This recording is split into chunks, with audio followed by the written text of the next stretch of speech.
okay இப்போ நம்ம sample ப்ரோக்ராம்ன்றது நம்மளுடைய ஹெடர் ஃபைல் ஓகேங்களா சாரி இது ஹெடர் ஃபைல் சாம்பிள் ப்ரோக்ராம் வந்து டாக்குமெண்டேஷன் செக்ஷன் இந்த ப்ரோக்ராமுடைய டைட்டில் இது என்ன ப்ரோக்ராம்ன்றது நம்ம இப்போ டைட்டிலில் நம்ம கொடுத்துருவோம்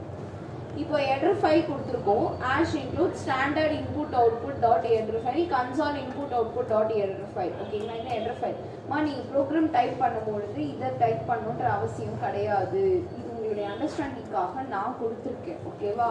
ஸோ இதோட முடிச்சுக்கோங்க ஓகேவா இது வந்து இந்த /*/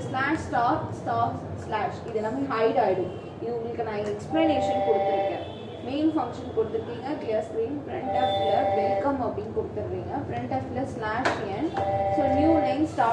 அப்படின்னு கொடுத்துட்றீங்க வெல்கம் ஓகேவா ஸோ டபுள் கோட்ஸில் printfல நீங்கள் என்ன கொடுத்தாலும் அந்த டெக்ஸ்ட் அப்படியே உங்களுக்கு டிஸ்பிளே ஆகும் இது கவுண்ட்லாம் பண்ண தேவையில்ல சும்மா ஒரு மாடலுக்காக தந்துருக்கோம் அந்த மாதிரி உங்களுக்கு எவ்வளோ வேணாலும் நீங்கள் டைப் பண்ணிக்கோங்க அண்ட் தென் அடுத்த நியூ லைன் /n அப்படின்னா என்னன்னா நியூ லைன் உங்கள் லைன்லேருந்து அடுத்து வேணும்னா தரலாம் எல்லாம் விட்டுருங்க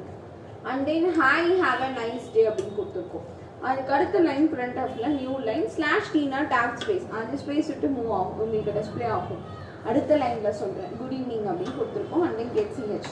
சரி டு கம்பைல்னு எழுதுங்க TO2COMPILE கம்பைல்னு போடுங்க டு கம்பைல் அப்படின்னா அதாவது நீங்கள் பண்ணது கரெக்டாக இல்லையான்னு செக் பண்ணுறதுக்கு Alt + F9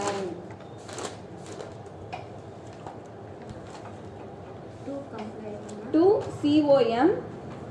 COMPILE compile